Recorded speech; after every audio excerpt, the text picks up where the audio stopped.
तो क्वेश्चन था आपका, दो संख्याओं का योग 36 है, इसका मासा 3 और लासा 105 है, तो संख्याओं के व्युत्क्रम का योग ज्ञात कीजिए। तो पहले हम संख्याएं ज्ञात कर लेते हैं।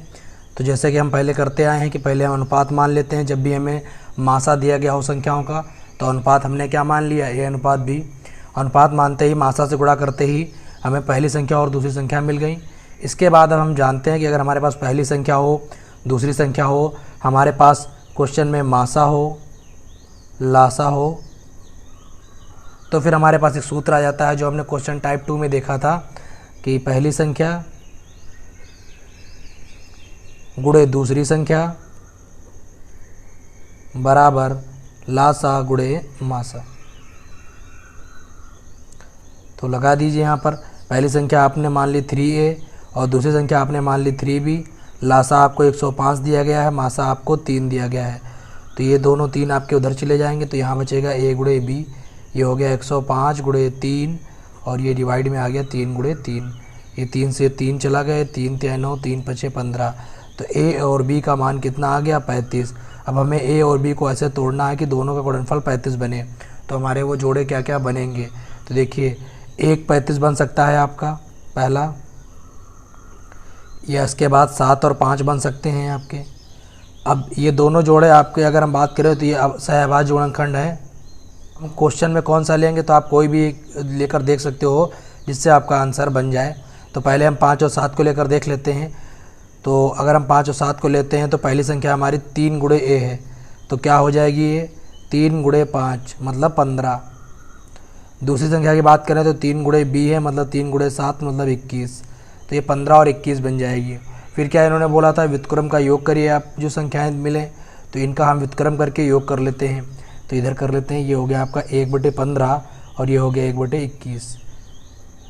तो इसको जब हल करेंगे तो आपका ये कितना हो जाएगा, इसका लासा 105 आ जाएगा और 15 7 105 और 21 से करेंगे तो 5। तो ये आपका कितना हो गया, 7 5 12, 12/105। काट 3 से कट जाएगा, 3 चौक 12, 3 से कट जाएगा, 3 3 9, 3 5 15। तो ये आ गया आपका 4/35। ये आपका आंसर हो गया।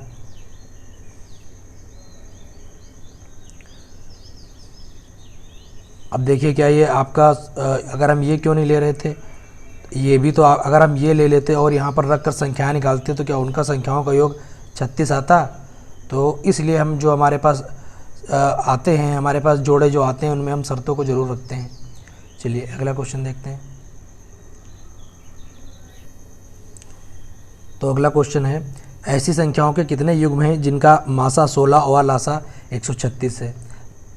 तो इस तरह क्वेश्चन देखिए, इस पे स्टार लगा देते हैं। क्यों, क्योंकि यहाँ से हम एक ट्रिक जानेंगे। ट्रिक क्या है या कॉन्सेप्ट जानेंगे। देखिए अगर हम इसको अपने बेस पे चलते हैं, जो हम अभी तक जो तरीके लगाते आ रहे हैं अगर उनसे हम चलते हैं, तो जब भी युग्म पूछता है और मासा दिया होता है तो हम पहले क्या करते थे, हम a अनुपात b में संख्याओं को मान लेते थे और उसके बाद उसको मासा से गुणा कर देते थे।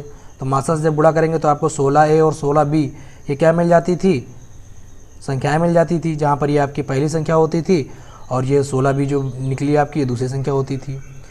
अब अगर हम यहाँ पर बात करें तो जो हमारा क्वेश्चन बनेगा तो वही बनेगा कि आप पहली संख्या गुणे दूसरी संख्या बराबर लासा गुणे मासा। मासा की सॉरी ये मासा था, ये आपका लासा 136 है। तो यहाँ से अगर a गुणे b का मान निकालें तो ये 16 गुणे, तो ये 16 और 136 पूरी तरह नहीं कट रहे हैं, मतलब फ्रैक्शन में वैल्यू आ रही है a और b की। ठीक है, तब ऐसी कंडीशन में हम लोग a और b की इंटीजर वैल्यू मतलब पूर्णांक संख्या कैसे निकाल सकते हैं। तो इस तरह के क्वेश्चन में ये हल नहीं होगा। तो कैसे क्लियर होगा, तो देखिए जब भी आपके क्वेश्चन में मासा और लासा दिए गए हों तो सबसे पहले आपका काम क्या होगा कि मासा और लासा को एक दूसरे से भाग करके देख लें। ठीक है, लासा में मासा से भाग करके देख लें कि भाग हो रहा है कि नहीं। अगर नहीं हो रहा है तो फिर आप वहीं पर कह देंगे कि क्वेश्चन ये गलत है, मतलब मासा जो है हमेशा लासा को काटना चाहिए। ठीक है, तभी जाकर आप इस संख्या को हल कर सकते हैं। अदरवाइज़ आपको जो नन ऑफ दीज या इनमें से कोई नहीं जो आंसर दिख रहा है वही आप लगा देंगे। ठीक है, दो संख्याओं का लासा जो है आपका 120 है। कौन सी संख्या इन संख्याओं का मासा नहीं है। जो लासा को काट देगी वो तो सारे संख्याएं मासा होंगी, क्योंकि लासा मासा एक दूसरे काटते हैं। लेकिन जो संख्या नहीं काटेगी वही हमारी संख्या क्या होगी, वो मासा नहीं होगी। तो देखिए 8 से 120 कट जाता है, बिल्कुल कट जाता है। 12 से 120 कट जाता है, बिल्कुल कट जाता है। 24 से 120 कट जाएगा, बिल्कुल कट जाएगा। 35 से 120 जो है आपका नहीं कटेगा। तो इसका मतलब आपका जो ये 35 है वो मासा नहीं हो सकता। तो इस तरह भी क्वेश्चन आपसे एग्जाम में पूछ सकता है। चलिए अगला क्वेश्चन देखते हैं। क्वेश्चन नंबर 11 बिल्कुल क्वेश्चन नंबर आपका 8 है, जो अभी हम लोगों ने किया था कि दो संख्याओं का योग 45 है और मासा व लासा आपको दे रखे हैं, संख्याओं के व्युत्क्रम का योग पूछा है। वैसे ही आप ए और बी अनुपात में मानकर पहले फिर मासा से गुणा करके संख्याएं निकालेंगे और फिर लासा गुणे मासा बराबर पहली संख्या गुणे दूसरी संख्या सूत्र लगाकर हल करेंगे। इसका आंसर लिख देते हैं। इसका आंसर आपका आ रहा है 5/56। बिल्कुल सेम क्वेश्चन है, ये आपके लिए है प्रैक्टिस के लिए। तो क्वेश्चन नंबर 12 कह रहा है दो संख्याओं का लासा उनके मासा का 4 गुना है, साथ ही उन दोनों का योगफल जो है 125 है। यदि संख्या जो है आपकी 100 है तो दूसरी संख्या आप ज्ञात कीजिए क्या होगी। तो ऐसे कंडीशन में देखिए पहले हमें जो शर्त दी गई है उसको हम लिख लेते हैं। हमें क्या दिया गया है कि लासा और जो मासा है वो, तो शर्त क्या दी गई है हमें, ये जो लासा है उसके मासा का 4 गुना है। तो एक तरफ हम लिख लेते हैं लासा और एक तरफ लिख लेते हैं मासा।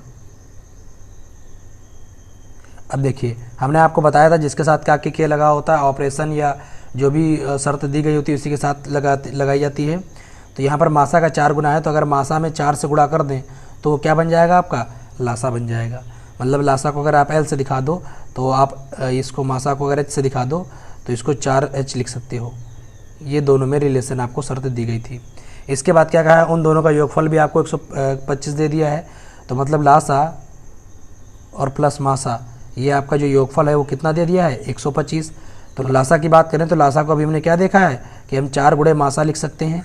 तो 4 गुणे मासा लिख दीजिए और मासा तो आपका मासा ही है, बराबर कितना हो गया है 125।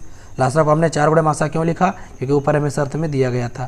तो ये 4 मासा और 1 मासा मिलकर कितने गुणे हो गया, 5 गुणे मासा हो गया, ये 125 हो गया। तो यहाँ से अगर हम मासा की वैल्यू निकालें तो कितनी आ जाएगी 125 और बटे में 5 मतलब 25। अब आपको मासा मिल गया। तो लासा भी हमने देखा क्या है कि लासा जो है मासा का 4 गुना है, मतलब 4 गुणे जो भी मासा निकले। तो मासा निकला था 5 मतलब 100। तो यहाँ से ये आपका क्या आ गया लासा आ गया। तो पहले आपने मासा निकाल दिया फिर लासा भी निकाल दिया। तो अब आप जानते हैं फार्मूला कि पहली संख्या गुणे दूसरी संख्या बराबर क्या होता था लासा गुणे मासा। तो पहली संख्या आपकी 100 दे रखी है, दूसरी संख्या आपको निकालनी है। लासा आपका 100 आया है और मासा आपका 25 आया है। तो दूसरी संख्या यहाँ से आपकी क्या आ गई 100 गुणे 25 और बटे में 100। 100 से 100 कट गया तो ये आपका आंसर आ गया 25। क्वेश्चन नंबर 13 है आपका, दो संख्याओं के लासा व मासा का गुणनफल 24 है, दोनों संख्याओं का अंतर 2 है, वे संख्याएं ज्ञात कीजिए। तो पहले जो हमें शर्त दी गई है पहले हम उसको लिख लेते हैं। तो हमें दिया गया है कि लासा गुणे मासा इनका जो गुणनफल है वो 24 है। एक शर्त तो हमें ये दी है। दूसरा दिया है दोनों संख्याओं का अंतर जो है वो 2 है। तो दोनों संख्याओं का अंतर का 2 का मतलब है एक संख्या अगर आप x मान लोगे तो दूसरी x - 2 हो जाएगी या x + 2 हो जाएगी। मतलब दोनों में x 1 का अंतर है, ठीक है 2 का अंतर है सॉरी। तो दोनों में मतलब 2 का अंतर है। तो हमने मान लिया पहली संख्या, यहाँ पर अगर हम मान लें, माना पहली संख्या x, तो हमारी जो दूसरी संख्या है वो क्या हो जाएगी x - 2। भाई दोनों में अंतर 2 का है तो एक हमेशा दूसरी से 2 कम ही होगी। अब आप जानते हैं कि हमने जो फार्मूला पढ़ा था, कौन सा फार्मूला, पहली संख्या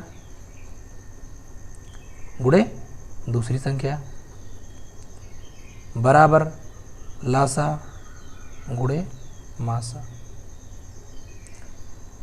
तो अब बात करें हम पहली संख्या में कितनी दी गई है x और दूसरी संख्या में क्या दी गई है x - 2 मतलब 2 का अंतर है, जो भी आप मान लेंगे। यहाँ पर लासा और मासा हमें अलग से तो नहीं दिया है, लेकिन ये कह दिया है कि लासा और मासा का गुणनफल करेंगे तो 24 आ जाएगा। मतलब हमें टोटल वैल्यू आपको 24 पहले से ही दे दी है।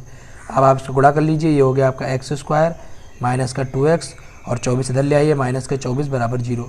तो ये आपकी एक द्विघात समीकरण बन गई जिसको हल करना है। इसको हल कर लीजिए। कैसे हल करते हैं इसको? 24 को ऐसे दो फैक्टर में तोड़ते हैं कि जिनको जोड़ें या घटाएं तो हमारा बीच का नंबर आ जाए और गुणा करने पर हमारा ये जो है 24 आ जाए। तो 24 को आप ऐसे दो नंबर में तोड़िए, तो हम 4 और 6 में तोड़ लेते हैं। तो हो गया x² minus 6x minus 4x plus का 4x माइनस का 24 बराबर 0।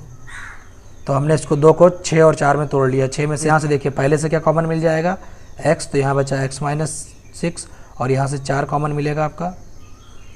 तो पहले से आपका x कॉमन मिल जाएगा तो x माइनस 6 बचेगा। दूसरे से 4 कॉमन मिल जाएगा तो यहाँ भी x माइनस 6 बचेगा। कॉमन का मतलब होता है भाग करना। तो जब आप x से x को भाग करेंगे तो यहाँ x बचेगा और यहाँ जब आप x से भाग करेंगे तो ये x पूरा चला जाएगा, केवल 6 बचेगा। तो देखिए x माइनस 6 दोनों जगह कॉमन है तो इसको हम बाहर ले लेते हैं। तो दूसरे ब्रैकेट में x प्लस 4 बचेगा।